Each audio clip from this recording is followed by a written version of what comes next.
Uttarakhand lower PCS exam देने के लिए जब आप एग्जामिनेशन हॉल में बैठते हैं तो आपको एक लिमिटेड 2 घंटे का टाइम मिलता है जिसमें आपको 150 क्वेश्चन करने होते हैं।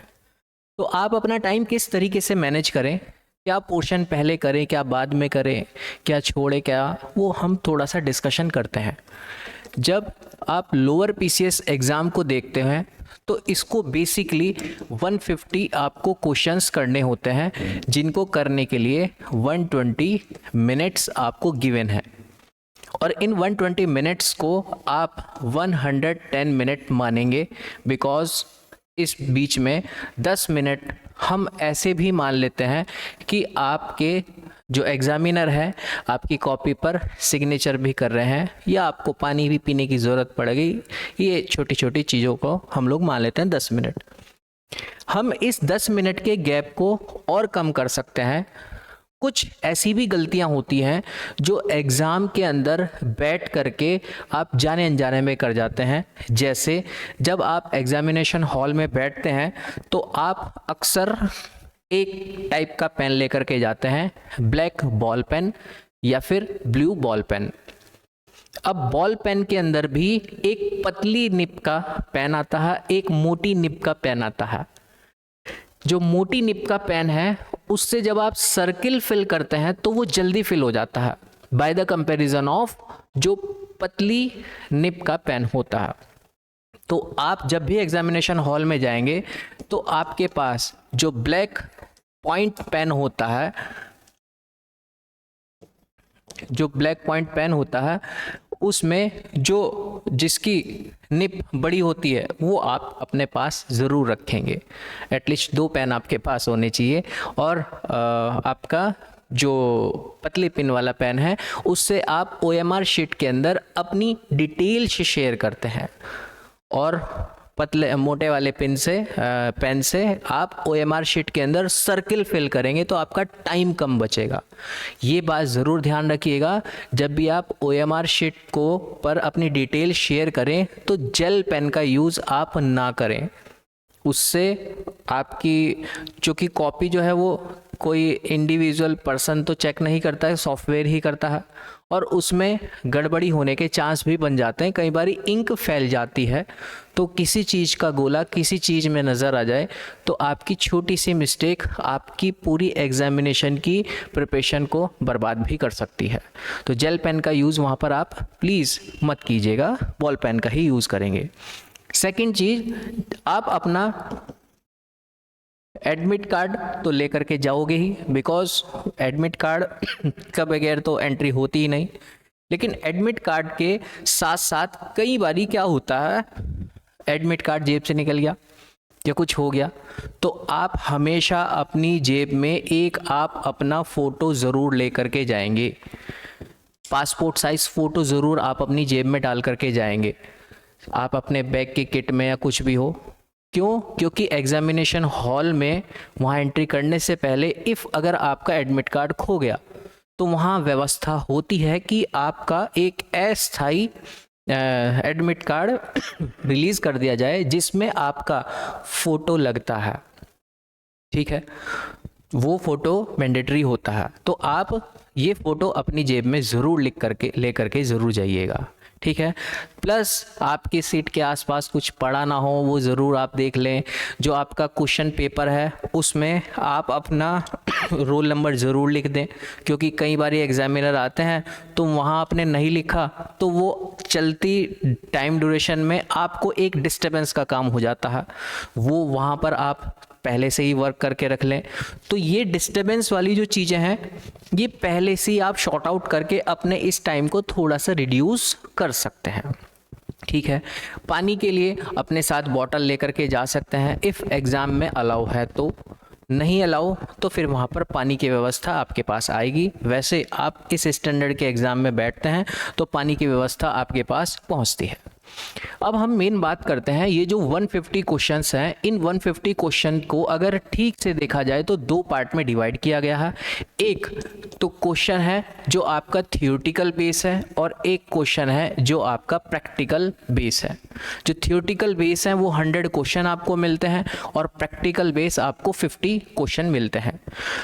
जब भी आप इन क्वेश्चंस को देखो तो आपके माइंड में 3 तरीके के स्लॉट चलेंगे। 3 टाइप में आप अपने इन 110 मिनट को डिवाइड करेंगे। पहला जो पार्ट होगा वो होगा 40 मिनट का, और इस 40 मिनट के पार्ट में आप भूल करके भी प्रैक्टिकल क्वेश्चन नहीं करेंगे। आप इस 40 मिनट के स्लॉट में इन थ्योरेटिकल क्वेश्चन को सॉर्ट आउट करेंगे। 40 मिनट में 100 क्वेश्चन बड़े आराम से पढ़ के उनके आंसर दिए जा सकते हैं।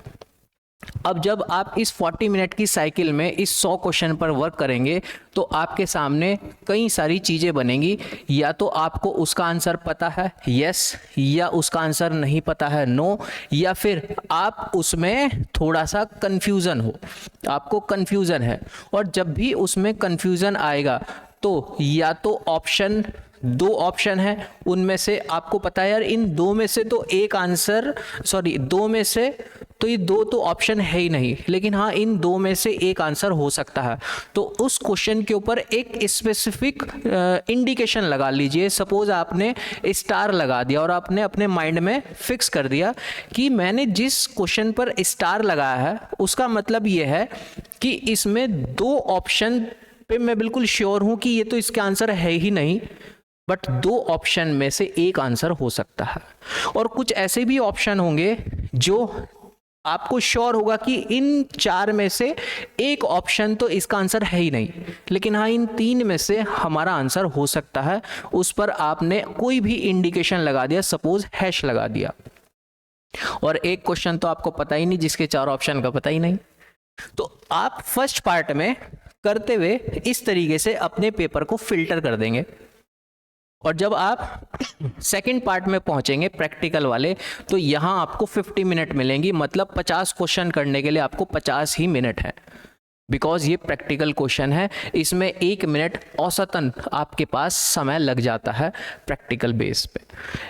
ये क्वेश्चन आप तब बहुत आसान से स्मूथली कर जाते हैं जब आप इनकी अच्छे से प्रैक्टिस पहले से ही करे रहते हैं, तो आपको इंटरलिंक करने में चीज़ें ज़्यादा प्रॉब्लम नहीं आती है।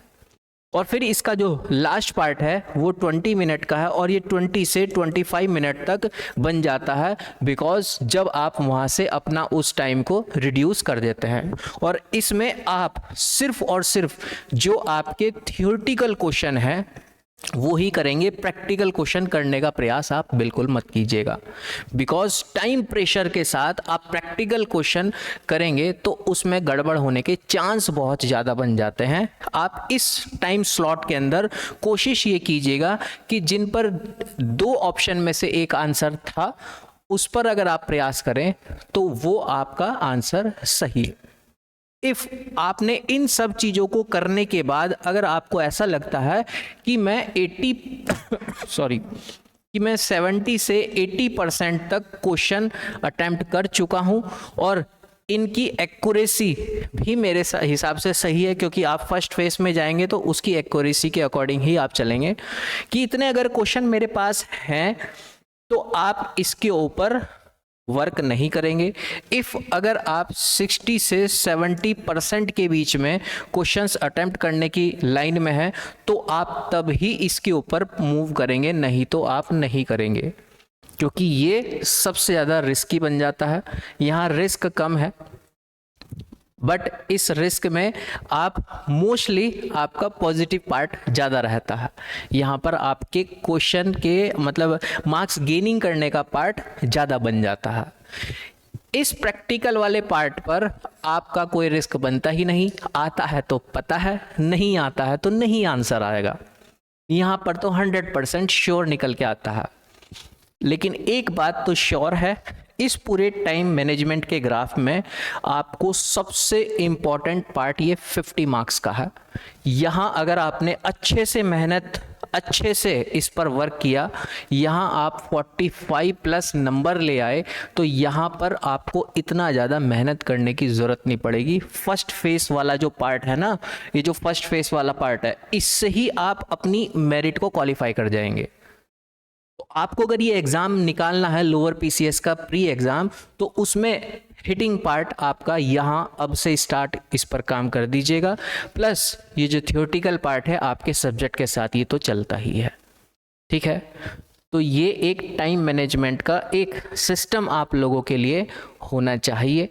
आप इस चीज़ पर वर्क कर सकते हैं और इस चीज़ को आप अपने शेड्यूल में किस तरीके से लाएं, तो सॉरी, जैसे ही आपका एग्ज़ाम की डेट बैठेगी, सपोज बोल दिया गया कि 11 मई 2025 को आपका एग्ज़ाम होगा लोअर पीसीएस का, तो आप उससे 1 महीना या 2 महीने पहले सुबह 10 से 12 बजे की शिफ्ट में आप एक मॉक टेस्ट ज़रूर लगाएं, क्योंकि जो आपका पेपर होगा वो 10 से 12 बजे की शिफ्ट में ही होगा।